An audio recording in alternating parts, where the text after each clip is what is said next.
seconds. Is this where the damn drumming and the music kicks in? Yeah.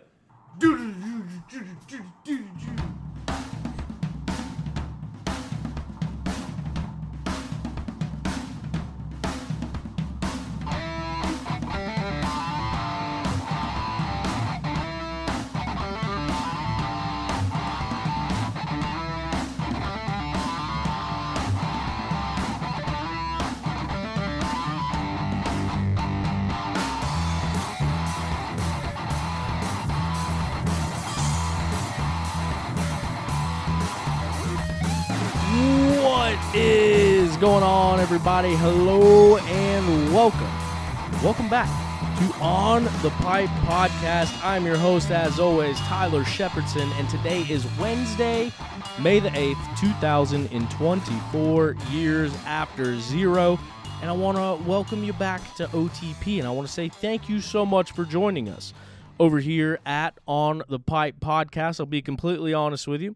I just recorded 10 minutes of this show and then found out that my mic was unplugged the whole time, so none of that stuff got saved, and we're starting it over and doing it again for a second time. But nonetheless, here we are. We are back in your life. We are back in the world of off-road racing, and we got a whole bunch of stuff to talk about. I know we were on a little bit of a brief hiatus, so I want to first apologize for that, but thank you for being here. Thank you for listening. Thank you for coming back to On the Pipe Podcast on this glorious Wednesday afternoon. I'm sitting here in about 85-degree weather and near darkness because my power is completely out, because I almost just got struck by lightning a little bit ago while mowing my lawn, and the entire town that I'm in, all of the power is out. Came up to my studio, and the entire downtown block is also out, so we're sitting here recording this thing and getting it done. We're trying to persevere and push through. It was my girlfriend's birthday, and then yesterday was my dad's birthday, and so family got together Monday night and Tuesday night to celebrate those things. So unfortunately, wasn't able to bring a show to you, but I apologize for that. And as far as the week of Ironman, I got the flu on that Hoosier. I got the flu on that Monday. Woke up Monday night like uncontrollable convulsions, and then turned into the worst sickness I've ever had in my entire life. A lot of you guys know me personally, and if you were friends with me on Facebook, I wrote up a whole thing about my flu experience, mainly because it was the craziest thing I've ever experienced. And never been that sick before in my life, and also never had any of the mental effects of a sickness as that one had. So all week long leading into the Hoosier, I was just completely sick. I had almost 103 temperature. It went away. It came back at 102-degree temperature on Wednesday. I was supposed to leave on Thursday. We were going to do the live show at the track on Friday at the beta tent. Unfortunately, that did not happen due to how sick I was, but I still ended up going up on Saturday because, like I said, I'm doing photos, doing videos, running social media for riders and teams, and doing stuff for OTP, so I had to be up there on for the weekend for the race. So I was like, man, I'm going to rest as much as I can, and then I'm just going to get up there Saturday. So that's why we didn't do a show that week. And then that's when it got crazy, because I literally 24 hours of driving to Ironman and back, being at the race, shooting the race, I have no recollection of hardly any of it. Like, I don't remember being at the race. I don't remember who was on the podium. I don't remember talking to people at the race. I don't remember doing anything. I couldn't tell you a single car that I passed. I listened to several podcasts on the way. Couldn't tell you what any of them said. It was the craziest thing. I drove through the night, got home Monday morning. As soon as I got home at 9 a.m., I went to bed. I slept for 18 hours straight. I wear Apple Watch, and I went back and looked at it, and slept for 18 hours straight, woke up for 2 hours, went back to sleep for 16 straight hours. So I slept through Monday and Tuesday, which is when the show was supposed to be the week after the Hoosier. After I slept for 18 hours, I woke up, was like, oh no, I didn't send out the photos. I need to get the stuff done from the race weekend. Opened up my computer, and all of my photos were edited and already sent out to where they needed to go to, and I have no recollection of doing that. Like, not exaggerating. I don't remember editing photos, don't remember sending them out. And don't remember most of that entire weekend. So if I talk to you at the Hoosier GNCC, don't know what I said. Sorry about it. But that is why I did not do a show the past 2 weeks. But now back in your life, back in action. We're a day late, dollar short, but we're here. We got some racing to talk about over the past couple weeks, and then this weekend we'll be heading into round number 6, I do believe, of the GNCC series, where we make the triumphant return back to Powerline Park GNCC in St. Clairsville, Ohio. Ohio is the armpit of the entire country, more specifically the East Coast of the United States. I have nothing nice to say about Ohio. I hate it with a passion. Sorry, I'm just kidding. I'm halfway kidding. I'm sort of kidding. I'm almost sorry. But if you live in Ohio, you know what I'm talking about. Come on now. No, I'm just kidding. There's a lot of people listening to the show from Ohio, so I better watch what I say about it, including the Beta Boys. The Beta East Coast Race Shop is based out of Ohio. The Beta Boys, Andy, Aston, Kurt, Rob, all the Beta Boys out there, they're based in Ohio, and we also got a lot of listeners in Ohio, so I'm sorry about it, but I've had terrible experiences in Ohio. I like a lot of people from Ohio. Goober Gazer, Craig Oberdozer, he's from Ohio. I got a lot of friends from Ohio. AJ Hawk is from Ohio. There's a lot of good things that have came from Ohio. I know there's a big tiff, a big ripple back and forth about the Wright brothers between Ohio and North Carolina, because North Carolina, first in flight, you know what I mean? First airplane flight was in North Carolina, but it was by Orville and Wilbur Wright, who are from Ohio. So Ohio and North Carolina are always arguing over the aviation, first in aviation, you know what I mean? But everyone knows it's North Carolina, all right? But, yeah, basically, if someone told me they'd pay me $1 million if I could finish top 5 in C class at the John Penton GNCC, I probably still wouldn't do it. That's how much I hate Ohio. No, I don't mean to make this a big old rant about Ohio. I'm sorry. I love you guys from Ohio. Thank you for listening in Ohio. I've had bad luck, bad experiences there in Ohio. Whether the John Penton or Powerline Park is dusty or muddy, it's equally as not good.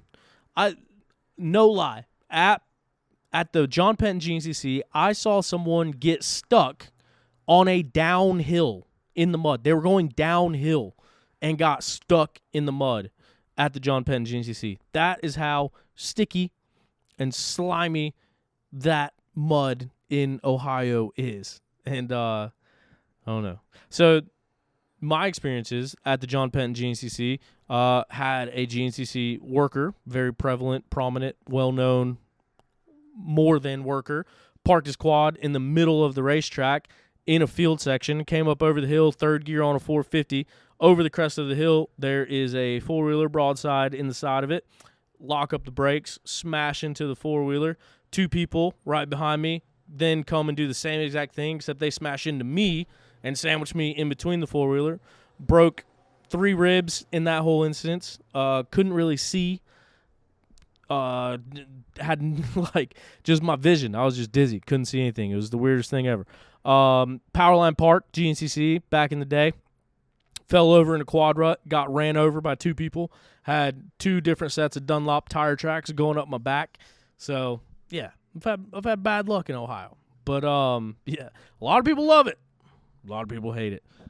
Either way, we're going back there this past weekend. If you were unfamiliar with Powerline Park GNCC, it used to be a staple on the GNCC series, and then they quit going there. I believe the last race was 2018, 2019, somewhere in that area.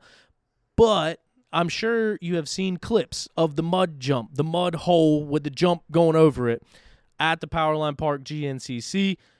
It's big spectator spots where everyone hangs out. There's been a lot of viral clips of carnage that have come from the mud jump at Powerline Park. One of my favorite photos I ever took actually came from that jump at Powerline Park. It was of Lane Michael jumping over it and a mud flea standing in the middle of the landing, pointing to where the rider should land at. Lane landed exactly where he was pointing, and that was within arm's reach of where the guy was standing. Don't know how he walked through the mud with balls that big, but he was out there, and it happened. It's one of my favorite photos. I actually just posted it not too long ago on the OTP page. Another super viral clip that you guys have probably all seen. It always randomly makes its rounds. I'm surprised that it hasn't made its rounds already this week. Maybe I could try to track it down and see who posted it and see if we can share it. But anyway, Brooke Cosner's dad was standing at the edge of the landing in the mud hole, talking on the cell phone, and a rider jumps, completely biffs it. Bike goes flying right at Brooke Cosner's dad without skipping a beat or losing where he was at in the conversation. He just jumps up in the air. Bike goes hurtling underneath him, and then he lands and just keeps talking on the phone, like didn't even look shocked, didn't even look surprised, didn't look at the bike or the rider, just like kind of walked away. It was the craziest thing ever for somebody that just about had a 250-pound motorcycle take his legs clean off at the knees. But that video, that was like before videos like really went viral. That was a viral video, and that's something I remember from Powerline Park. Another year I was at Powerline Park. I think it was actually the year I got ran over, now that I think about it. I was walking through the mud hole, and for those that have been with OTP before OTP, you might remember Shep Shots. Shep Shots was when I was taking photos and doing all that stuff for everybody. Kind of how I got started in this whole thing. It's kind of what jump-started the whole thing that led to working for Racer TV and led to announcing and led to directing the Racer TV shows and led to the creation of On the Pipe podcast. But I was walking to try to get a better spot, completely slipped in the mud, and once again, it's where all the spectators are, it's where everyone's at. Fell face first in the mud hole with my camera around my neck. So my camera's around my neck, I'm walking through it, fall face first. So obviously, whole front of my body's covered, my face is covered, my chest is covered. My camera literally got buried in the mud at Powerline Park. Just no lens cap, just face down in the mud. And to be honest with you, and this is not an exaggeration, the camera that I shot all the Shep Shot stuff with, that I was wearing and using during that moment, still is caked with mud from Powerline Park. And the camera no longer works, but it is still caked with mud from the Powerline Park mud hole. So be excited to visit there once again. I believe that local races have still been going on there, but GNCC hasn't returned there in quite some time. So it'll be interesting to get back to the Powerline Park GNCC and see how it is. Hopefully the mud jump is in play, because it is a spectacle that you want to see. But anyway, we got some stuff to talk about. One of the things we got to talk about is Beta Motorcycles. They are the official manufacturer of OTP. They've been family-owned and operated since 1905. They make the finest enduro trials and dual sport motorcycles that are known for two things. You know what those two things are: premium quality and rideability. Head over to betausa.com for more information on their available models and find a dealer near you to get yours today. Don't forget to build your own bike program. If you want an FMF pipe, go ahead and put it on there. If you want your suspension done for your brand new motorcycle, you get it out of the box with the suspension already set up for you, you can do that with Beta. It is also the only motorcycle that has a warranty. What other dirt bike do you know that has a warranty? If something happens, you grenade that thing in the first 6 months of owning it, bring it in, claim a warranty claim, you know what I mean? But you won't need to, because they're so dang good. So, yeah, betausa.com. This episode is also brought to you in part by Zach Tussle, our good buddy at Raymond James Financial. Zach is a racer and a financial advisor. He can help you with retirement or financial planning, and you don't have to be rich. You don't have to have a bunch of money. You just need to have a want to invest in your future. Zach Tussle can help you do that. Go to financialadvisorsdenvernc.com. and let Zach Tussle know you listen to OTP. You can get a free consultation. He can let you know exactly what it is that he does and how exactly that can help you and your financial situation. And then last but certainly not least, our good buddies over at DPG, Dimmers Precision Grading. They are a full-service grading, excavation, and land clearing company out here in the Carolinas, the greater Charlotte region. So if you have a project coming up, or you got something that you need done around your house, or whether it's a full-scale commercial project, DPG is your one-stop shop, your answer for it all. You need gravel, they can do it. You need a house demoed, they can do it. You need some land brush hog, they can do it. You need some stuff graded to build on, they can do it. DimmersPrecisionGrading.com. Check them out. Also check them out on the socials at Dimmers Precision Grading. We got some stuff to talk about. First of all, wherever you're listening to this at, don't forget to subscribe. If you're listening on Apple Podcasts or Spotify or YouTube, wherever you're listening to this at, make sure you subscribe to it. That way when these episodes drop, you'll be the first ones to see them and know that it's there. It also helps us keep track of who is listening and where they're listening from, and helps us go a long way with where you guys are listening from, so we can know how to bring you the show even better. And like I said, you get up-to-date information. You're the first one to know when an episode comes out. I think you can leave reviews and rate it and stuff too. So if you want to leave a good one and a good rating, go ahead and do that. But if you don't, then don't. You know what I mean? But yeah, let's get right into it. We got a couple of races to talk about. We are going to start with 2 weeks ago, the Hoosier GNCC that happened at Ironman Raceway in Crawfordsville, Indiana. Stuart Baylor Jr. goes back-to-back and gets the championship points within 10 points. The last show that we did, we talked about just how quickly a gap can be made up when you win races. It is 30 points to win, 25 points for second, 21 points for third. Stuart Baylor Jr. goes back-to-back, takes those wins. This past weekend, Johnny Gerard ended up getting docked a position.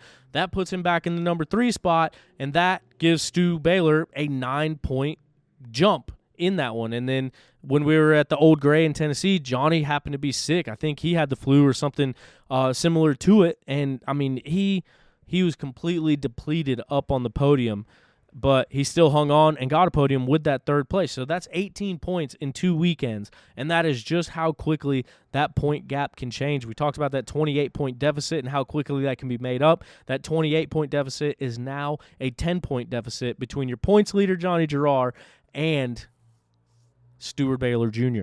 as he comes off of back-to-back wins. Did not have fork guards in either one of those wins. So the Bear Fork Leg Bandit strikes again as Stu Baylor makes his way to the center of the box. Craig DeLong would come through the finish line in third, riding an excellent race of his own, but then would get moved into the number 2 spot off of a penalty for Johnny Gerard. Once again, we get no update and no penalty report on why there was a penalty.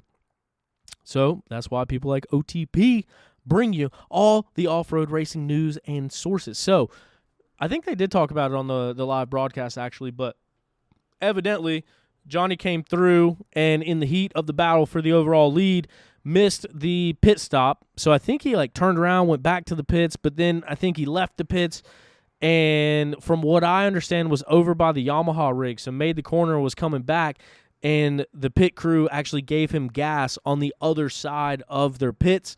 And if you look at the GNCC rules, and the rules get enforced sometimes, it says you cannot pit outside of your designated pit area, and you cannot receive gas anywhere on the track besides your designated pit area. That designated pit area is within the confines of the semi-rig.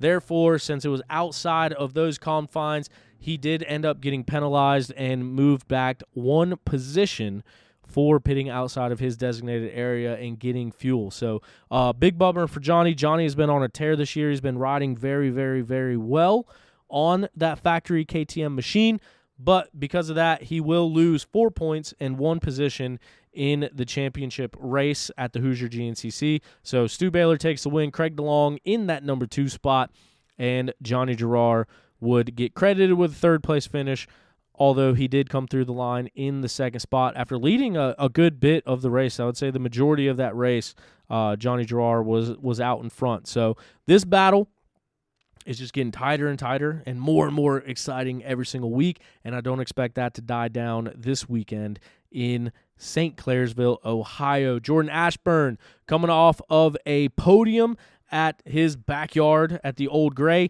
He backs it up with a 4th place finish on the day, and then Mike Wachowski, back-to-back top 5 runs for XC1 rookie Mike Wachowski. We talked about him getting stronger and stronger and figuring out that 450 and figuring out that XC1 class. We see him go back-to-back with top 5 finishes at the Old Gray and then at the Hoosier. So excellent ride by Mike Wachowski to get a 2nd straight top 5 finish in that XC1 class and in the overall. Down in the XC2 class, it was another battle for the ages that came down to the wire. Gus Reardon, though, would end up taking the win over his teammate Grant Davis, who has been on an absolute tear this year as well. It's got to be interesting to see such a tight battle for a championship underneath the very same truck. And not just any truck, it's the Landers KTM truck. The Landers KTM truck last year was the Magna One Motorsports team. The Magna One Motorsports the year before that, won both XC1 titles in quads and on bikes, and won, I think, an A-Class championship. What am I missing? An XC3 championship, all in the same year. So Chris Landers is obviously onto something as a team manager as he makes the move over to that factory supported KTM 250 team, the Landers KTM team. He's got a battle going on underneath his rig for this XC2 championship, and it is a heater to watch between Gus Reardon and Grant Davis. But at the Hoosier, it was Angus Reardon who would take the XC2 win, 6th place overall. Grant Davis in the 7th place spot. We're going to go straight down the results here and talk about our top amateur, Jason Tino. Jason Tino putting down a heater. We talk about the top amateurs, and we brought up Nick DeFeo, and we brought up top amateurs from the past and how high they can get in the overall. Jason Tino now punches his ticket on that exact list. 8th place overall on the day, the winner of the 250A class. Hell of a ride by Jason Tino. We talked about Bollinger sneakily capturing a top 10 and putting a good ride together. He gets 9th place overall at the last GNCC, and then Evan Smith would round out your top 10 on a privateer program there as a rookie in the XC1 class as well. But back to our XC2 podium. Rounding out the podium was the New Zealander, the reigning defending XC2 GNCC champion, Liam Draper, would take the final step of the XC2 podium. We take a look down to the FMF XC3 class. Dakota DeVore put on a heater. I think he won by like 8 or 9 minutes to take the win in that XC3 class. In the number 2 spot in the XC3 class was good friend of the program, Destruction D, Dustin Simpson. He would go out there and take that 2nd place spot. I'm not going to say this is the reason why he got 2nd, but I did pit him twice. I did give him fuel twice, dumped his dump can twice, and he goes on to get 2nd place in the race. So I played a little bit of role in it, you know what I mean? Jack Walker had some troubles early on. He was leading the race. I think he was leading. But then he smashed his pipe, probably worse than I've ever seen a 125 pipe smash. I mean, that thing was damn near flattened, so he had to come in to the beta pits. The beta boys got him all dialed in, got that pipe off, got a new pipe on, got him back on the track in time to salvage a podium position and maintain that points lead in the XC3 class. As we mentioned, our top amateur, 8th place overall, Jason Tino, getting it done. In the number 2 spot was Nick DeFeo, and then Cooper Jones would land on the final step of the top amateur box. All of those coming via the 250A class. When we take a look down at our WXC class, the AM bike race, Charlie Mullins raced. Former champion Charlie Mullins tied in with the Moto Tees family. You see Charlie at the Moto Tees tent. We saw Charlie win some e-mountain bike championships as well out there. But former overall champion Charlie Mullins just decided to knock the dust off the boots and go racing. I had no idea. Once again, like I said, at the Hoosier, I was completely out of it. Had no idea what I was doing. That is why I didn't do a YouTube video. Got all the way up there, realized I didn't even have anything to ride, didn't have a bike, didn't have a motorcycle, didn't have anything. So, 1, I had no way to get around the track, and 2, I couldn't focus on eating, I couldn't focus on drinking, couldn't focus on walking in a straight line, and so made the executive decision that I wouldn't be able to put out a YouTube video that was worth it, and if I couldn't put one out to my full potential, then I didn't feel like there was a need to put one out. So I didn't even get the video camera out, just walked around taking photos. But that being said, I didn't make it to the start of the morning race, but I was sitting there waiting for him to come around, and all of a sudden I see his KTM flying, and I said, how is there a KTM fella already in the overall lead physically after 1 lap of racing? And he got a little bit closer, and I saw his jersey, saw his bike. That's Charlie Mullins. Charlie Mullins is out here racing. So Charlie Mullins, that was the first time that I've seen him race in quite some time. He raced Camp Coker a couple years ago. I think he raced at Georgia 1 year, a couple years ago. But, yeah, Charlie Mullins unfortunately had a really bad, which ended up being a career-ending injury with both of his wrists, and got to the point where he couldn't hold on and ride to the level that you need to compete in the XC1 class. And that forced him out into an early retirement halfway through the season after missing 2 years trying to rehab his wrist. So it was cool to see him back out on the track. Obviously, the speed hasn't gone away as he took the overall win by 5 minutes over the reigning and defending and points leading champion, Rachel Archer. Rachel Archer would win the WXC class, second place overall, and then Cody Groves, Siege, the arena cross sensation, the one that everyone knows and loves. If you've been anywhere near the Rocky Mountain Red Bear Racing tent, you have seen and likely heard Cody Groves. He goes out there, gets third place overall. He's a moto guy. Just decided to race. I think his only goal that he wanted to do was beat Rachel Archer. However, he did not. He got third place overall on the day. Rachel Archer, second place overall on the day. But in WXC Pro class, Shelby Turner. Shelby Turner has been turning heads this year. She's been riding great rides, and she does it again. Second place for the WXC class, and then Rachel Goodish would end the day on the overall podium. But it is worth noting in that race, Corey Steed was out in front and leading that thing and ended up running out of gas. So Corey Steed ran completely out of gas and went from looking at a win to finishing off of the podium. She did not look happy when she came through scoring. I think she still ended up with a fourth place even after running out of gas. But the reason that this is noteworthy and the reason that she was so upset, I would imagine, is this is not the first time this season that has cost her a victory. At Camp Coker GNCC just a few weeks ago, she ran out of gas there as well. And so I don't know what is going on with the calculations. I don't know. I mean, in a situation like that, it's easy to point fingers all around. But for that to happen once is a really big deal. For that to happen twice in the first half of the season is absolutely devastating to this campaign that Corey is putting together with the way that she's riding on that Rockstar Husky bike. So absolute bummer for her. I think everyone on the podium acknowledged it and kind of made the point of it, like, hey, wouldn't be here if Corey didn't run out of gas. So a bummer to see that for Corey Steed. I'm sure that she has to be very upset about the circumstances that took her out of contention for the win up there at the Hoosier. But racing is racing. To finish first, you must first finish. So gutted for Corey Steed as she runs out of gas and loses sight of grabbing the win out at the Hoosier GNCC. What other things happened? I really, seriously, I was standing at the podiums of these races, and I couldn't tell you who was on the podium, so I looked at it and went back and saw it. And now that I'm, starting to become a normal human being again after that bout with the flu. Strang, I know, knocked his foot peg off. Was that the Hoosier, or was that a race before that? I'm pretty sure that he knocked his foot peg off at the Hoosier. If not, something happened. He had to come back to the pits on lap 1.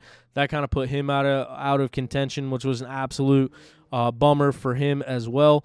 I think he would be the first to say this season is not going how he intended it or how he planned. But Strang is an Ohio guy.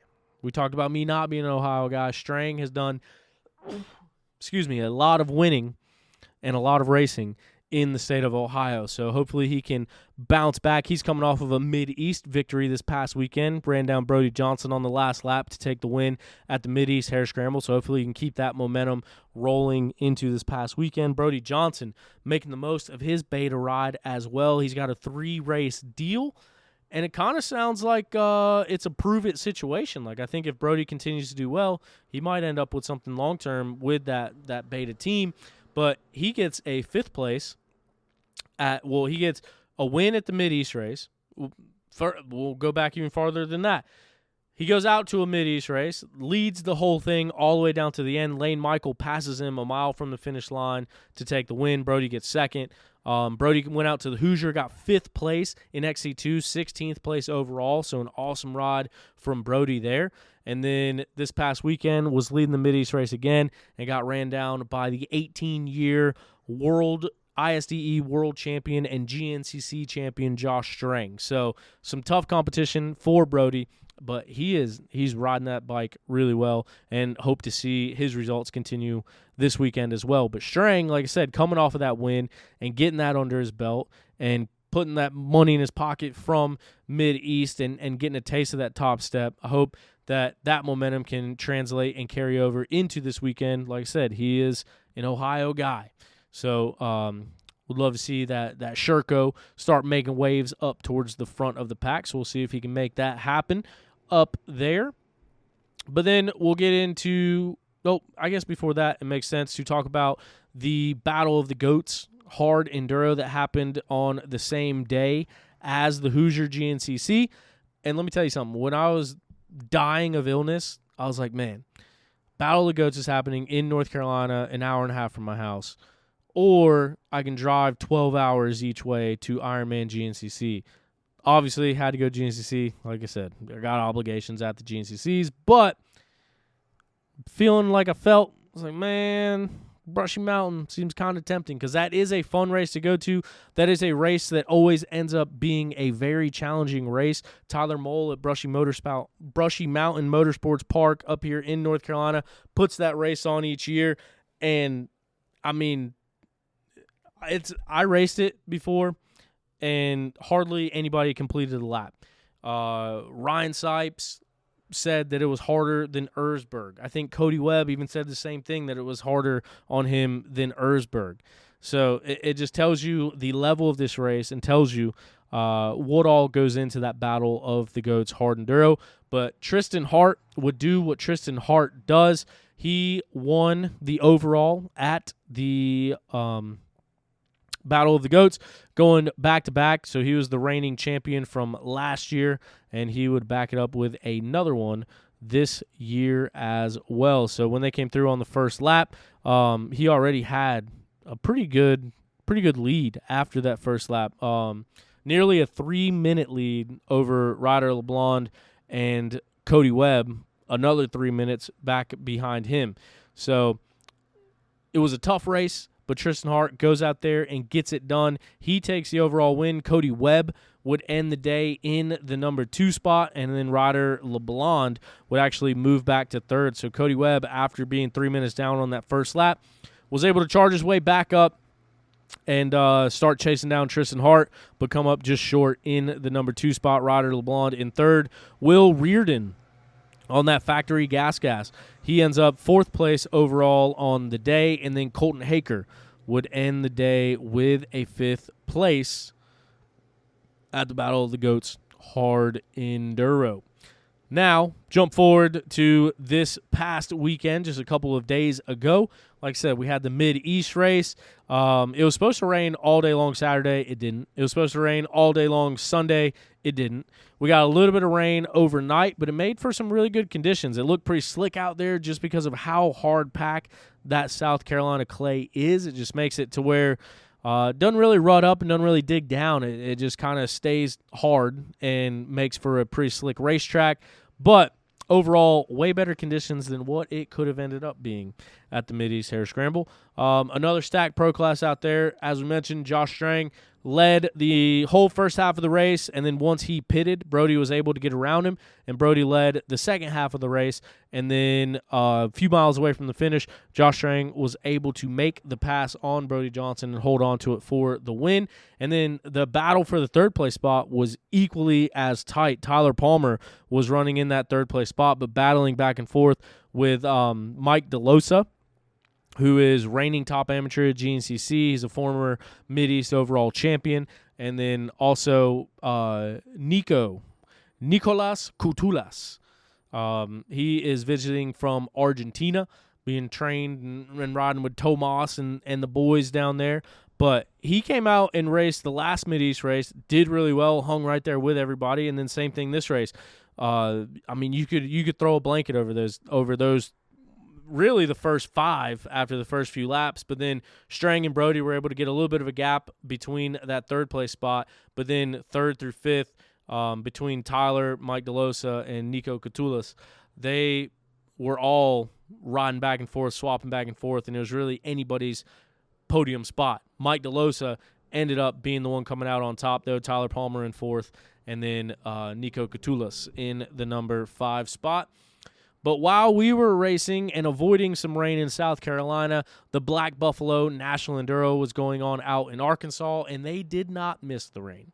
It looked like it was a storm that came through there. It was raining hard. It was muddy. It made for some tough conditions, but Josh Toth, like both, does what Josh Toth does. He goes out there and gets the overall win once again at a National Enduro this year.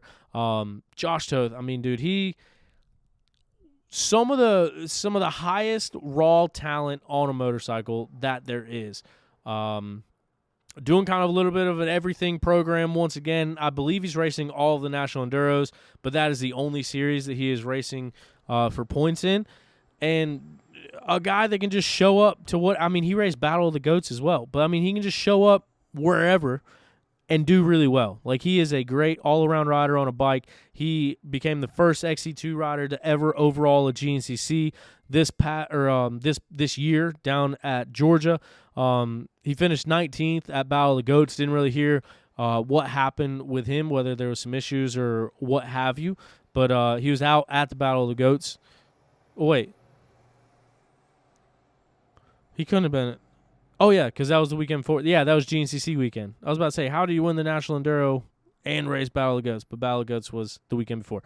Anyway, Josh Toth goes out there. He starts Section 1 with a class win, but not the overall win in test number 1, because the overall win in test number 1 went to, I don't know who. I thought it was Grant Davis, but it wasn't. Grant Davis was 2nd overall in test number 1. And now it is escaping me on the results who overall test number 1. I thought it was somebody crazy out of left field. Someone like Grant Davis.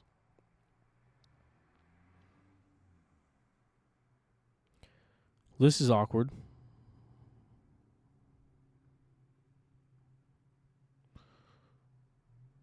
Oh, it was Grant Davis. Okay. All right. I knew I wasn't going crazy. It was Grant Davis. Grant Davis overall the first test. The reason it took me a minute to find is because there is a C-class rider that is credited with winning the test. But I don't believe that to be accurate. And if it is, that kid's insane. Yeah. The time, it's a normal-looking time. It says 21 minutes, 10 seconds, but that's the only test that this rider has for the entire day. But I find it hard to believe that a C rider overalled the first test of the National Enduro. I believe it was Grant Davis that would go out there and win the first test of the National Enduro and kind of set the pace for what he was going to do for the rest of the day.